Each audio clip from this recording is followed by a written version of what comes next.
जय हिंद दोस्तों, welcome to the day one of English Bolo Bedhadak. दोस्तों आज के वीडियो में हम इंग्लिश नहीं सीखने वाले हैं बल्कि इंग्लिश सीखना कैसे है ये सीखने वाले हैं।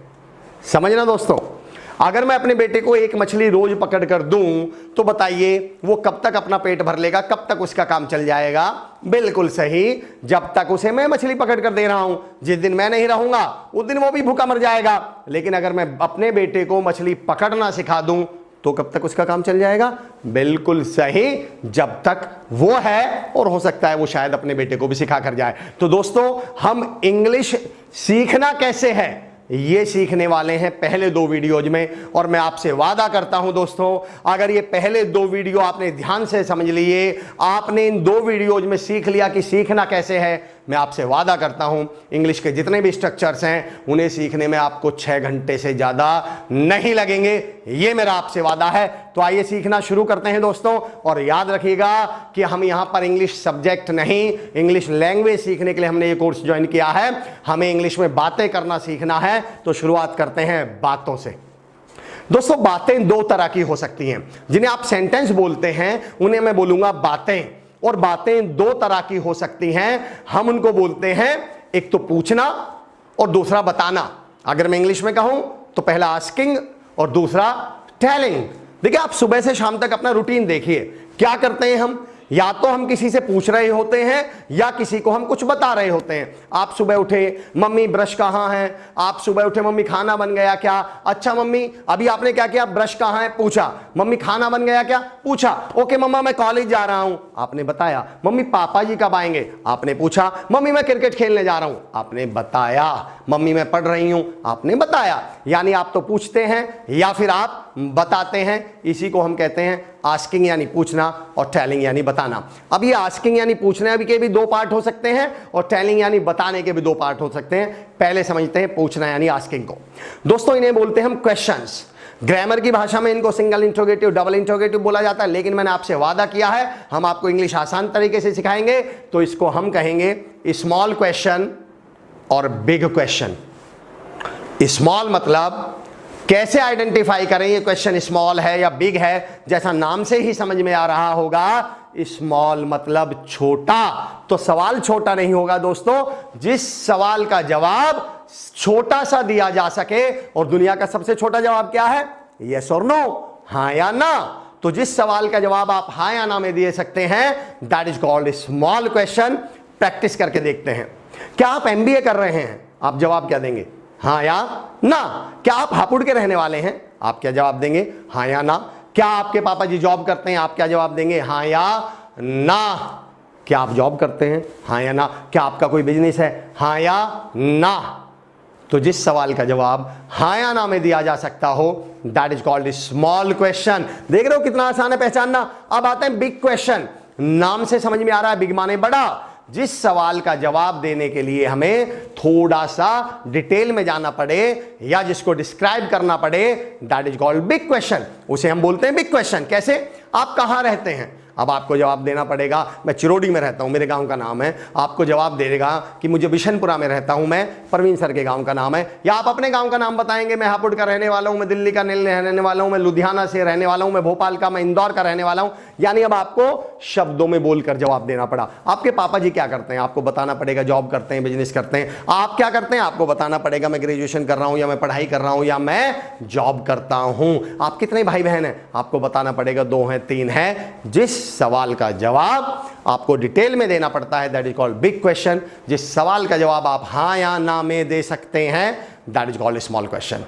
Is it clear? Thank you. अब आते हैं डिटेलिंग पर। अब आते हैं टेलिंग। टेलिंग यानी बताना।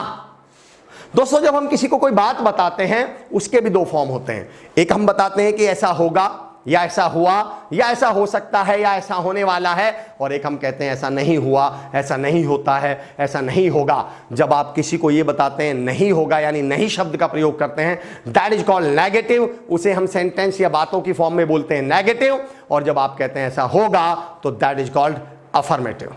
दोस्तों आपको सिर्फ आज दो बातें सीखनी हैं। पहली कि बातों को दो पार्ट्स में बांटा जा सकता है, पूछना और बताना। पूछने के दो फॉर्म हो सकते हैं, स्मॉल क्वेश्चन और बिग क्वेश्चन, और बताने के भी दो फॉर्म हो सकते हैं, टेलिंग के भी दो फॉर्म हो सकते हैं, पॉजिटिव और नेगेटिव। स्मॉल क्वेश्चन कैसे आइडेंटिफाई करेंगे आप? जिसका जवाब हां या ना यानी यस और नो में दिया जा सकता है। बिग क्वेश्चन कैसे आइडेंटिफाई करेंगे? जिसका जवाब आपको डिटेल में देना पड़ता है। बोल के देखिए अपने मन में एक दो सवाल ऐसे जिसका जवाब डिटेल में देना पड़ता हो। बिल्कुल सही, वेरी गुड। एक सवाल और बोल के देखिए, बिल्कुल सही। अच्छा, अब एक सवाल ऐसा मन में बोल के देखिए जिसका जवाब हाँ या ना में दिया जा सकता हो। बिल्कुल सही। क्या तुम नॉनवेज खाते हो? बिल्कुल सही, हाँ या ना में जवाब आएगा। क्या तुम जाग रहे हो? जवाब आएगा हाँ या ना में। क्या तुमने स्किलिंग यू की इंग्लिश लर्निंग ऐप को डाउनलोड कर लिया है? जवाब आएगा हाँ या ना में। अब देखते हैं, ट्राई करके देखते हैं, बताने की कोशिश करिए।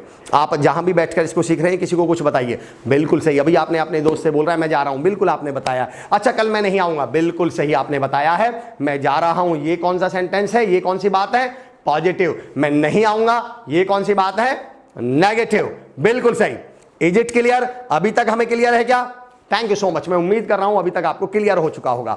दोस्तों, मैं आपसे वादा कर रहा हूं, मेरी ये सिर्फ दो बातें आप याद रख लीजिएगा, इंग्लिश में आपको कभी दिक्कत नहीं आने वाली, ये मेरा वादा है। अब जो हम अगली बात सीखने वाले हैं वो ये सीखने वाले हैं कि दुनिया में कोई सा भी सेंटेंस हो, कोई सा भी सेंटेंस, उसे बनाने के लिए केवल हमें 5 चीजों की जरूरत पड़ती है।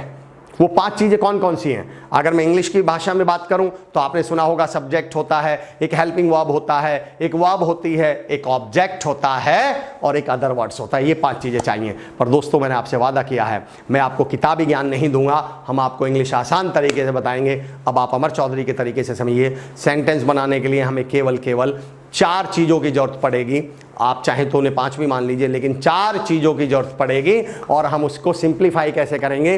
किसी भी वाक्य में, किसी भी बात में, किसी भी सेंटेंस में दोस्तों एक तो होगा डूअर। मैं सब्जेक्ट नहीं बोल रहा हूं, मैं बोल रहा हूं डूअर। डूअर क्यों बोल रहा हूं? ताकि आइडेंटिफाई करने में आपको आसानी हो। डूअर यानी काम को करने वाला। चलिए आइडेंटिफाई करके देखते हैं, कैसे पता चलेगा, कैसे आइडेंटिफाई कर पाएंगे। मेरा भाई सुबह जल्दी उठता है, क्या आप मुझे बता सकते हैं इसमें डूअर यानी काम को करने वाला कौन है? बिल्कुल सही, मेरा भाई। आप आसानी से पहचान गए, लेकिन फिर भी आपको एक तरीका भी बता रहा हूं, कभी भी आपको कंफ्यूजन हो, कभी भी दिक्कत हो आपको ये पहचानने में कि इस सेंटेंस के अंदर, ये स्ट्रक्चर के अंदर, मैं दोस्तों कह रहा हूं सीखना है आज हमें। मैं आपसे फिर वादा करता हूं, जो अगले 5 मिनट में आपको सिखा रहा हूं, अगर आप ये सीख गए तो इंग्लिश आपके लिए चाइल्ड्स प्ले होगा, बच्चों का खेल होगा। तो डूअर कैसे पहचानेंगे? बिल्कुल सही, वैसे तो आप आइडेंटिफाई कर पा रहे हैं जो काम को कर रहा है। दूसरा तरीका, जब भी हिंदी के सेंटेंस में आप कौन या किसने का सवाल पूछेंगे तो जो जवाब में आएगा, आंसर में आएगा, वो ही उस सेंटेंस का डूअर है। कैसे? मेरे दोस्त क्रिकेट खेल रहे हैं। कौन क्रिकेट खेल रहे हैं? जवाब क्या आया? बताइए।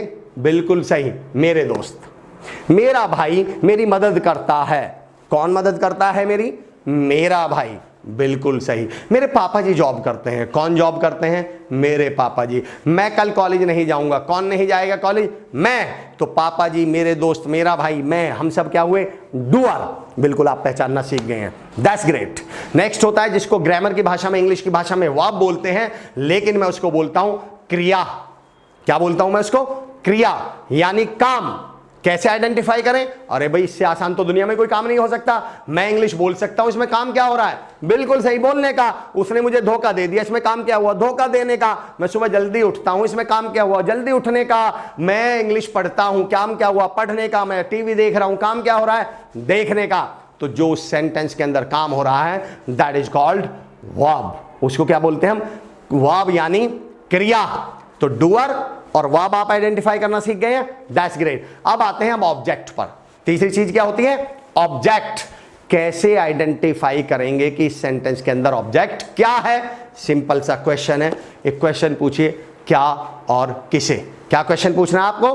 क्या या किसे, और जो आंसर में आएगा वो होगा ऑब्जेक्ट। मैं इंग्लिश बोल सकता हूं। मैं क्या बोल सकता हूं? जवाब क्या आया? इंग्लिश। मैं खाना खा रहा हूं। मैं क्या खा रहा हूं? जवाब क्या आया? खाना। हम क्रिकेट खेल रहे हैं। हम क्या खेल रहे हैं? जवाब क्या आया? क्रिकेट। मैं किताब पढ़ रहा हूं। मैं क्या पढ़ रहा हूं? जवाब क्या आया? किताब। मैं तुम्हारे भाई को जानता हूं। मैं किसे जानता हूं?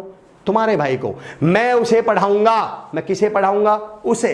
तो जो क्या और किसे के आंसर में आ रहा है, दैट इज कॉल्ड ऑब्जेक्ट। तो हमारे पास तीन चीजें आइडेंटिफाई करनी आ गई, डूअर यानी काम को करने वाला, वर्ब यानी क्रिया, और ऑब्जेक्ट यानी ऑब्जेक्ट क्या होगा उसके लिए क्वेश्चन क्या करेंगे आप, क्या या किसे। डूअर के लिए क्या क्वेश्चन करेंगे, कौन या किसने, और वर्ब यानी जो काम हो रहा है। इन तीनों के बाद जो चीज बच जाती है सेंटेंस में, that is called other word. और हर स्ट्रक्चर की अपनी एक हेल्पिंग वर्ब होती है जो हम डे वाइज सीखने वाले हैं। चलिए मैं एक सेंटेंस बोल रहा हूं, इसमें चारों चीजों को एक बार आइडेंटिफाई करके देख लेते हैं हम लोग। सेंटेंस ये है कि मैं पराठे खा रहा हूं। बताइए इसमें डूअर कौन है, बिल्कुल सही, मैं। कैसे पता चला, एक तो सिंपल तरीका है, मैं ही इस काम को कर रहा है, दूसरा कौन खा रहा है, मैं। बिल्कुल सही, आपने सही तरीके से पहचान लिया। अच्छा बताइए इसमें काम क्या है, बिल्कुल सही, काम, जो काम हो रहा है दैट इज कॉल्ड क्रिया, क्या है, काम यानी खाना। और ऑब्जेक्ट क्या है, बिल्कुल सही, पराठे। पर आपने आइडेंटिफाई कैसे किया, मैं क्या खा रहा हूं, पराठे। दोस्तों आज का वीडियो डे 1 हम यहीं पे खत्म करते हैं। कल तक आपको सिर्फ इतना करना है, कल तक आपको इंग्लिश की प्रैक्टिस नहीं करनी है, सिर्फ इतना करना है, जितने भी सेंटेंसेज आप बोल रहे हैं आपको आइडेंटिफाई करने की कोशिश करनी है कि ये सेंटेंस जो आपने बोला है वो स्मॉल क्वेश्चन है, वो बिग क्वेश्चन है, वो पॉजिटिव है या नेगेटिव है। पहला काम। दूसरा टास्क आपके पास कल तक का ये है कि हिंदी में, I am not talking about English, जब भी आपको हिंदी में सेंटेंस बोल रहे हो कल तक आपको प्रैक्टिस ये करनी है कि यार इसमें सब्जेक्ट क्या है, डूअर कौन है, अच्छा कौन या किसने का सवाल पूछ के देखता हूं, अच्छा इसमें ऑब्जेक्ट क्या है, ओ इसमें ऑब्जेक्ट तो ये है। एक दो बार ही आपको पूछना पड़ेगा, फिर तो आपको वैसे ही आइडिया हो जाएगा इसमें वर्ब क्या है। और इन तीनों के बाद जो बचा रह जाएगा that is called other word. Thank you so much, मिलते हैं डे 2 के वीडियो में। Thank you so much.